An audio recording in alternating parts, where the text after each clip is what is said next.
Bismillahirrahmanirrahim. Assalamualaikum warahmatullahi wabarakatuh. Alhamdulillah ya hamdan katsiran thayyiban mubarakan fihi mubarakan alaihi kama yuhibbu rabbuna wa yarda. Asyhadu an la ilaha illallah wahdahu la syarika lahu wa asyhadu anna Muhammadan abduhu wa rasuluh.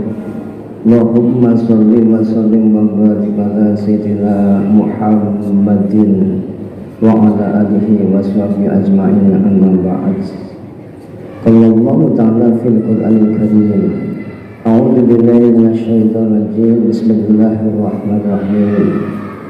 Ya ayyuhalladzina taqullaha wa tanzur nafsum ma qaddamat lighad wattaqullaha innallaha khabirum bima ta'malun. Sadaqallahul azim. Para bapak ibu saimin saimat, segenap pengurus Masjid Al-Ittihad yang kami tidak sebutkan satu persatu, namun kami tetap berdoa kepada Allah agar bapak ibu semuanya selalu dimuliakan Allah Subhanahu wa ta'ala. Pertama, marilah kita panjatkan puji syukur kepada Allah Subhanahu wa ta'ala, Allah yang masih tetap melimpahkan karunia-Nya, taufik hidayah kepada kita, dan alhamdulillah saat ini masih dalam sehat walafiat, masih mampu melaksanakan kewajiban kita salat isya berjamaah, dan insyaallah nanti kita akan lanjutkan pelaksanaan salat tarawih dan witir. Mudah-mudahan amal ibadah kita semuanya senantiasa diterima oleh Allah Subhanahu wa ta'ala. Amin ya rabbal alamin. Salawat dan salam semoga tercurah junjungan kita Nabi besar Muhammad sallallahu alaihi wasallam, keluarga dan para sahabatnya serta seluruh umat yang istiqomah menjalankan syariat-syariatnya. Bapak Ibu yang hormati, saya sangat bersyukur kepada Allah dan berterima kasih kepada segenap pengurus Masjid Al-Ittihad ini diberi kesempatan untuk silaturahim walaupun satu kali dalam bulan Ramadan ini. Sangat luar biasa. Karena apa? Kami merasa masuk kepada keluarga sendiri. Saya ingat haji tahun 94 itu juga ada bersama-sama kawan di sini. Insya Allah masih ada yang diantaranya Bapak Haji Wagiman dan Ibu gitu. Almarhum Bapak Haji Ahmad Khair dan Ibu ada. Tahun 2004 ya ada Pak Haji Puntono dan lain-lainnya. 2014 bersama juga dengan Bapak Haji Arifin Tanjung juga ada. 2014 sampai sekarang alhamdulillah setiap tahun berangkat umroh, sekarang sudah 2 kali setahun, dan tidak sedikit dari jamaah Al-Ittihad ini yang bersama kami. Alhamdulillah, mudah-mudahan semuanya sehat walafiat, panjang umur, taat kepada Allah Subhanahu wa ta'ala. Bapak Ibu yang kami hormati, rileks saja, waktunya sedikit tapi Bapak Ibu pernah nangis nggak Pak? Pak, pernah nangis nggak Pak? Ibu-ibu pernah nangis? Persoalannya apa? Nah ini saya akan ajak sedikit semacam muhasabah sebenarnya. Allah Subhanahu wa ta'ala berfirman, a'udzu billahi minasyaitonir rajim, bismillahirrahmanirrahim. Ya ayyuhalladzina amanu taqullaha wal tanzur nafsum ma qaddamat lighad wattaqullaha innallaha khabirum bima ta'malun.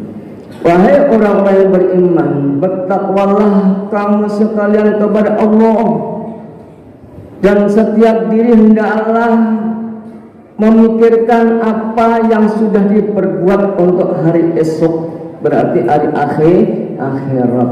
Kita diingatkan oleh Allah Subhanahu wa ta'ala, setiap diri adalah mempertimbangkan atau memikirkan amal apa yang sudah dilakukan. Karena insya Allah kita semua ini nanti akan kembali kepada Allah kepada Allah. Jangan dengan tangan kosong, tapi ada bekal yang harus dibawa. Kita kerjakan saat ini, mumpung kita dalam keadaan sehat walafiat. Ini amal ibadah yang kita lakukan ini, insya Allah akan menemani kita, akan setia kepada kita. Insya Allah nanti akan membahagiakan kita kelak di akhirat. Allah ulangi, wattaqullah, bertakwalah kamu sekarang kepada Allah. Diulang lagi oleh Allah Subhanahu wa ta'ala. Innallaha khabirum bima ta'malun. Sesungguhnya Allah mengetahui apa yang kamu kerjakan. Yang baik Allah tahu, yang buruk juga tahu. Sahabat Nabi SAW yang pertama, Umar bin Khattab radhiyallahu anhu, mewasiatkan, hasibu anfusakum qabla an tuhasabu. Hisablah dirimu sebelum dihisab oleh Allah Subhanahu wa ta'ala. Ini wasiat Umar bin Khattab radhiyallahu anhu luar biasa, dan beliau sendiri sangat mendalami makna ini, sehingga suatu ketika Umar bin Khattab ini melakukan suatu perjalanan di satu tempat, mendengarkan qori yang membaca Al-Quran, yang ayat itu berbunyi, inna adzaba rabbika lawaqi ma lahu min dafi'. Artinya bahwasanya siksa Allah itu nanti pasti akan datang, dan tidak seorang pun yang dapat menolaknya. Nah, ini diresapi betul oleh Umar bin Khattab, sehingga beliau tersungkur di situ. Ya Allah, mungkin dia introspeksi diri, perbuatan saya seperti ini, saya ada amal kebaikannya, mungkin saya juga banyak amal keburukannya. Kalau Bapak Ibu gimana? Ada amal kebaikannya, ada itu ya? Keburukannya ada enggak? Pahala dapat, dosa juga kadang-kadang kita nggak bisa hindari. Inilah yang dirasakan oleh Umar bin Khattab radhiyallahu anhu. Sehingga dalam muhasabahnya itu, introspeksi dirinya itu, beliau memiliki selembar kertas yang di dalamnya ditulis sendiri dari hari ke minggu. Yang baik-baik ditulis, yang buruk-buruk ditulis, sehingga pada saat hari Jumat dibaca sendiri itu. Ketika dibaca, terdapat perilaku yang tidak diridhai oleh Allah Subhanahu wa ta'ala, dipukul sendiri badannya dengan cambuk cemeti. Ya, nyambuknya nggak sekedar nyambuk kayak gitu Pak, betul-betul rasa sakit kayak orang lain yang mencambuknya. Sehingga dalam satu riwayat beliau meninggal dunia, beberapa orang yang akan memandikan itu kemudian ternyata terdapat percak-percak hitam di tubuh belakang dan sampingnya, seperti banyak pukulan-pukulan gitu. Berarti beliau ini muhasabahnya sangat mendalam. Maka itu kita juga kalau ada ayat-ayat yang menyentuh kepada kita harus sikapi, kita harus respon dengan sebaik-baiknya, seraya takut kepada Allah Subhanahu wa ta'ala. Bapak Ibu yang kami hormati, diriwayatkan dari Anas bin Malik radhiyallahu anhu, ketika Allah SWT menciptakan bumi itu masih goyang, sehingga Allah menciptakan gunung, bumi menjadi anteng, tidak goyang lagi, sehingga malaikat pun kagum bertanya kepada Allah, wahai Allah, adakah yang lebih kuat dari gunung itu? Dijawab Allah, ada, yaitu besi. Adakah yang lebih kuat dari besi? Ada, yaitu api. Adakah yang lebih kuat dari api? Ada, yaitu air. Ada yang lebih kuat dari air? Ada, yaitu awan. Bahkan awan masih dikalahkan dengan angin. Adakah yang lebih kuat dari itu? ada, kata Allah, yaitu seseorang yang menangis karena takut kepada Allah SWT dalam keadaan kesendirian. Ya Allah, ini sesuatu yang sangat berharga Bapak Ibu semuanya. Kalau kita sedang duduk berzikir, berdoa kepada Allah Subhanahu wa taala dalam keadaan sendiri sampai mengingat segala kekhilapan kita sampai bisa mengeluarkan air mata, Masya Allah, itu suatu anugerah nikmat yang luar biasa dari Allah Subhanahu wa taala. Karena namanya nangis itu berharga, Pak.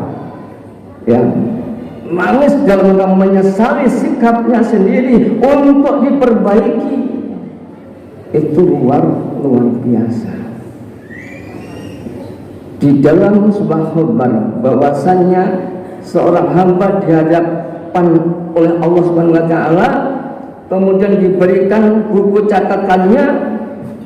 Setelah diterima oleh hamba Allah itu dibuka, ternyata banyak keburukan-keburukannya, sehingga hamba Allah ini bertanya kepada Allah, wahai Allah, ini tidak aku lakukan, ini tidak ada yang aku lakukan.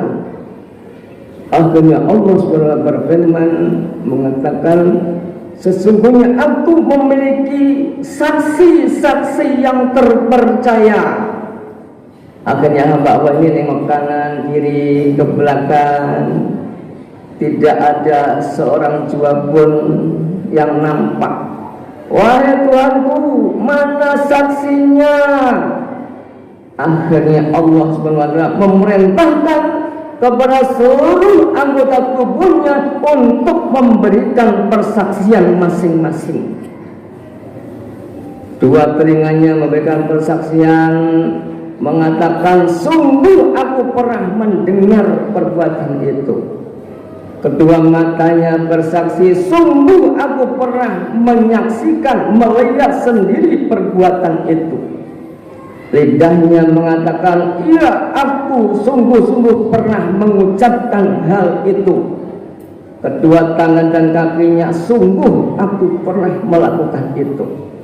Sehingga si hamba yang penuh dosa ini, istilah kita celingukkan, nengok kanan kiri, akhirnya Allah SWT perintahkan dia agar dibawa ke neraka. Tidak disangka Bapak Ibu yang hormati, ada sebuah bulu yang paling kecil, bulu mata sebelah kanannya, memohon izin untuk bersaksi, untuk berbicara kepada Allah Subhanahu wa taala. Wahai Allah, sesungguhnya Engkau pernah berfirman, barang siapa yang pernah menenggelamkan bulu mata dengan air matanya saat menangis takut kepadamu, sungguh dia akan kami selamatkan dari api neraka. Allah berfirman, benar. Akhirnya bulu mata yang kecil itu mohon izin kepada Allah, sungguh aku bersaksi bahwa hamba yang penuh dosa ini pernah menenggelamkan aku dengan air matanya saat dia menangis sendirian kepada Allah Subhanahu wa taala, takut kepada Allah Subhanahu wa taala. Ya Allah, Bapak, ternyata kita nggak pernah sangka kalau bulu mata kecil itu pun di dalam anggota badan kita, nanti kalau itu benar dia akan bersaksi kebenaran itu kepada Allah Subhanahu wa taala. Jangankan orang lain, seluruh anggota badan kita sendiri ini semua yang akan menyaksikan perbuatan kita. Perbuatan baik akan disaksikan, perbuatan buruk juga akan disaksikan. Di hari kiamat akan keluar dari neraka jahim gumpalan api sebesar gunung yang akan mendekati umat Nabi Muhammad SAW. Kemudian Nabi Muhammad SAW kebingungan, tidak bisa menolaknya, sehingga manggil malaikat Jibril alaihissalam, wahai Jibril, sungguh api itu akan mendekati umatku, akan membakar umatku. Akhirnya malaikat Jibril datang dengan membawa segelas air, diberikan kepada Rasulullah SAW. Wahai Rasulullah, terimalah air ini dan percikkanlah api itu. Akhirnya gelas itu diterima oleh Rasulullah SAW, kemudian api itu dipercikkan oleh Rasulullah SAW. Seketika itu api padam.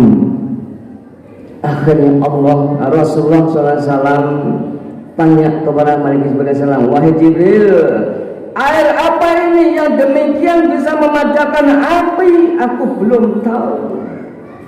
Akhirnya Malik Jibril menjawab, wahai Rasulullah, sesungguhnya tiada lain air itulah air mata umatmu yang saat menangis kesendirian takut kepada Allah Subhanahu wa taala, Tuhanku memerintahkan kepadaku untuk menjaganya sehingga nanti saat dibutuhkan kepadamu untuk memadamkan api yang akan menghampiri umatmu, aku berikan saat ini. Ya Allah, Bapak Ibu yang hormati, tetesan air mata, satu tetes kita nggak pernah pikirin Allah menjaga dengan memerintahkan malaikat itu sehingga nanti pun juga akan bermanfaat kepada kita semuanya.